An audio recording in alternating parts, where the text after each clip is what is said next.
Give ever. you the moustache, don't you, for those sorts of stats? Which, sorry, Yates or Dixon? Good point.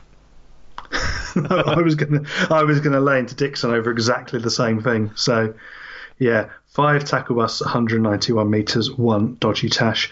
Matty G, just not much facial hair, 1 try, 49 tackles, 11 marker tackles, 6 tackle busts, 2 clean breaks, and the sandwich smasher himself, Eddie Batty, 10 marker tackles and 105 meters. Interesting sideline that's come out of my experience at the weekend, because I saw the Broncos play the Wigan under-19s side on Saturday, and I learned that the Broncos players aren't allowed to be seen in any fast food restaurant wearing any Broncos adorned clothing, and I thought that kind of that slams in the face of someone eating a bargain meal sandwich in one bite on the try gift. But there you go. I have to keep my eyes peeled in the Ealing area in future and see if we can. But yeah, maybe it's just that they're not allowed fast food, but they are allowed in Waitrose. Maybe that's it. Maybe that's just they're trying to bring them up to the area they're in. Because that was definitely a Waitrose sandwich. For the losing Hull Chaos side, Mitch Garbutt, 5 tackle busts, 156 metres. Ryan Short, 121 metres. 2 clean breaks for him. Robbie Mulhern, 43 tackles and ran for 115 metres. And the postman is back delivering with 43 tackles for Matt Parcell and 106 metres. And being a Sky game, we had lots of fan views on this one. Yeah, Carsten got in touch first of all. Excellent that he's back on full-on first review form this week. He said, London came out hot and firing, but Rovers came back even with 2 bad injuries in the first 30 minutes. The shoulder charge penalty against Tompkins was a joke, but at least he didn't become a rectum again. Well, after the final whistle, I felt like this. This is Rugby League. This is a relegation fight. These are emotions. I'm loving it. 4 teams on 20 points. Everything to fight for. Can't wait for next weekend. Yeah, so Joel Tompkins, 1 game penalty notice for the punch that he threw. Was it into Luke Gates' face? Rob Butler's face. Now, I'm not saying there was no provocation whatsoever in this, but also it's Rugby League. It's a rough and ready game, but that was a clean strike. There was one punch that connected, but there was about 4 or 5 others he tried to swing in there as well. And there was a bit of, I think he could easily have walked for some dissent as well. I'm shocked that he wasn't sin-binned in that instance. When he did that, I'm not shocked that he's got a 1-match ban. I think he should have gone. If he'd not gone for the punches, which I would not have blamed James Child for doing, then I think he should have gone for the dissent. I think the on-field match officials mustn't have seen the melee in the middle of that where the punches were landed and not realised that there was a clean punch thrown rather than just the normal kind of rubbing of arms against heads kind of behaviour that was commonplace at every ruck, really. Yeah. And Rob Butler, though, what an impact he had on the game. He right from that first carry he took where he basically finished off. Who was it? He just knocked completely I think out. we said a few weeks ago if London aren't staying in Super League, he's one of the players who should be. Yeah. Dr. Hideous, anyway. Yes. Oh, Dean Hadley. It was Dean Hadley who broke in half, wasn't it? Oh, of course. He ran through him. Yeah, I'm sure the Hull KR injuries will come into the reckoning of kind of how it panned out in this game. Yeah. Dr. Hideous said, what scenes in the pub? Broncos should have won easily. Hull KR were down 2 men from early injuries and so were tired with 20 minutes to go.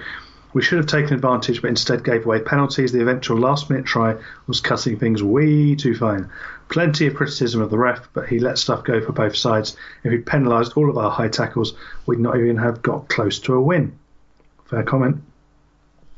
And Tom Andrews said, trust Hull KR to do the most Hull KR thing known to Rugby League. They are like dipping a rich tea in your cuppa. Enjoyable, you can't wait for it, but its arse is going to fall out when it matters and spoil your whole day. With so many match winners on the field, I'm honestly baffled how shit we can be at times, and I hope, if proven true, whoever the racist London player is gets found out and heftily banned. Yes, in the referee's match report, wasn't it, that someone racially abused Mossy Masoi? Yes, Mossy Masoi came over. He said he'd like to report an allegation of racism. Referee obviously hadn't heard it, so put it straight on report. I've not seen anything from the match review panel today that's come out of it from that, so we await news. No, normally that sort of thing would be called out as we're looking into it. It would be investigated beyond the normal on-field sentencing guidelines, wouldn't it? That sort of stuff. Yeah. And always in our shadow it says, "Ha bloody ha, Blackpool calling for the Dobbins. Relegated twice by Salford, the rugby gods have spoken. Bloody well played, London, full of heart and passion." Yeah, I mean that's a good place to start with London. That it was that their heart and their passion that saw them over. Really, they just kept going at it and kept going and did brilliantly. It's one of those things that we definitely thought would be a question this year over the London side, isn't it? The ability to go for 80 minutes against more seasoned Super League opposition. It's not something we should have been worried about whatsoever. That's one area of their game. Their goal line defence, worries. Their ability to go for 80 minutes, not a worry. Yeah.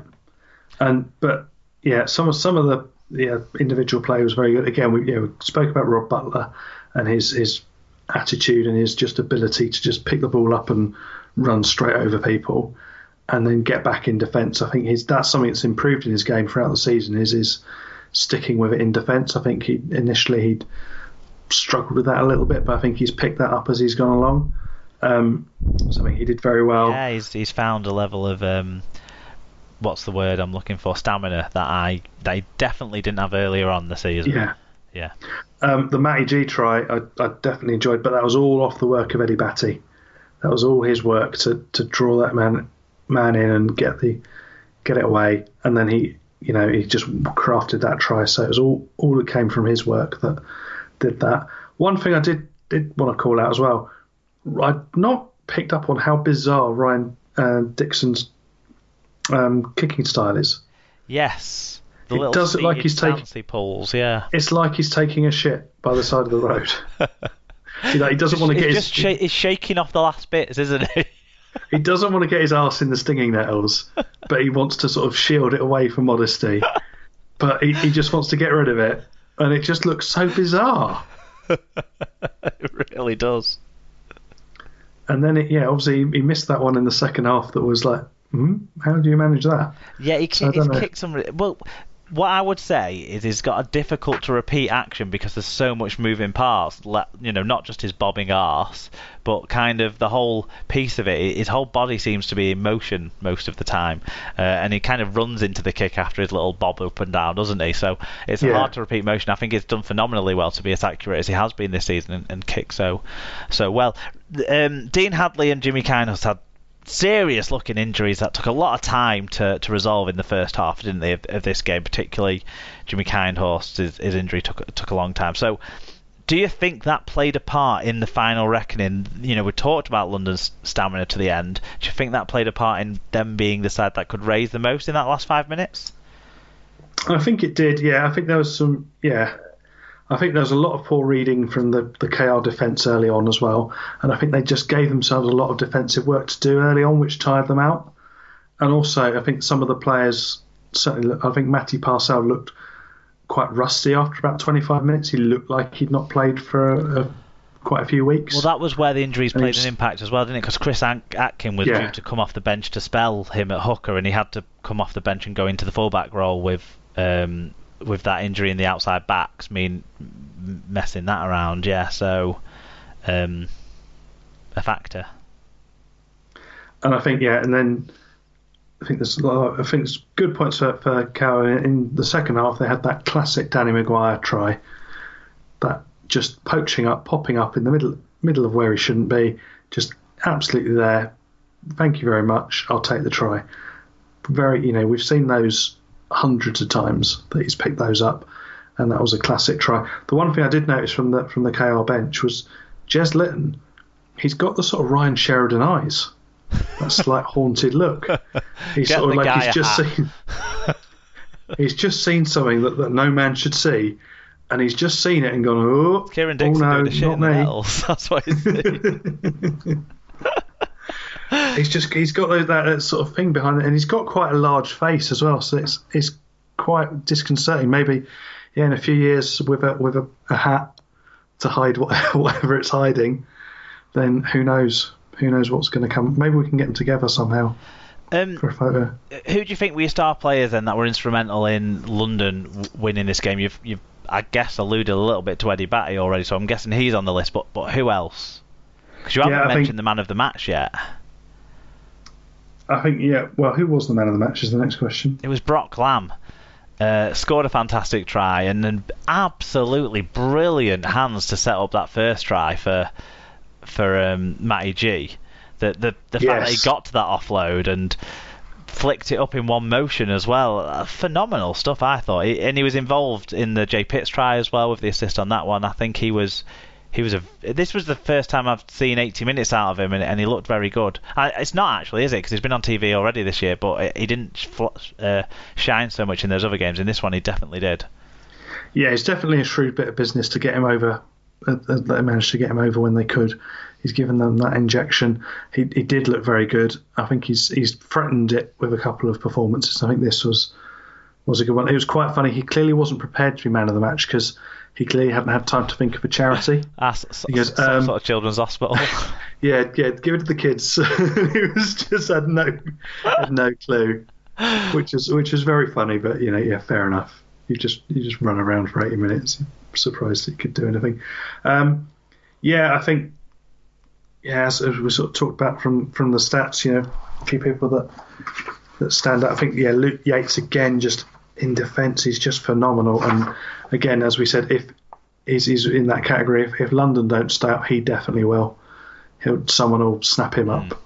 Yeah, imagine being able to have him in complementing an established pack. He'd do very well. And I think Paula Abdul as well. We've got to give some shouts to her. Because she did prove that even when you're playing against the team you're going to next year, opposites do attract. And it's a difficult circumstance, isn't it? Yeah. Because literally Super League places on the line, but you could be so weird which way around it is for him. But you can't question it, can you? You can't question who he wanted to win this match. No.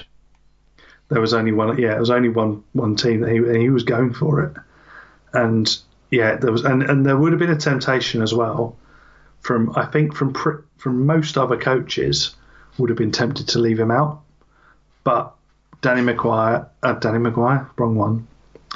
Ward, he knows him, he understands him, and that's what he's built his coaching philosophy is knowing and understanding his players, and he knew that he was going to be up for that, and he was going to want to prove something, so he put him in there. And I think that's commendable on him as much as it is on Paula.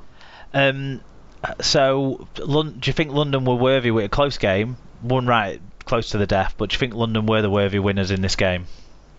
I think they were, and I think they could have. If as Dr. Idiot said, if they stretched out in that latter part of the second half, they could easily have done. Had this done by half time. Yeah. So I'm surprised it went as far as it did, and credit to KR to come in there. And I think it does throw up that exceptional last week on the Friday evening. Yeah, we'll talk about that a little bit later on. Obviously, we haven't come in too much on the racism stuff because we don't know too much about it. To be honest, we don't even know which player it was alleged about. But we hope that this isn't something that is rife in our game, and we hope anyone who's done something like made a racist offensive comments to any of the players is dealt with seriously and severely. Okay, let's move. And quickly, so it's in the moment as much as it can be. Yes, of course, yeah. Let's move on to the next game we're going to talk about, which is the runaway league leaders, St Helens, who stuffed the Huddersfield Giants. Under strength, preparing for next week, Huddersfield Giants, by 48 points to 6. It was 24-0 at half-time, so the game was done at that stage already. 9,560 only turned up to watch the league leaders here, which is disappointing from their perspective. Marcus Griffiths was the referee. In the stats, I mean, in the team stats, Saints absolutely hammered the stat wins in this game. 693 more metres, 2.7 metres per carry better average gain, 12 breaks to 3, and possibly most pleasingly for St Helens, a 5.1% better team tackle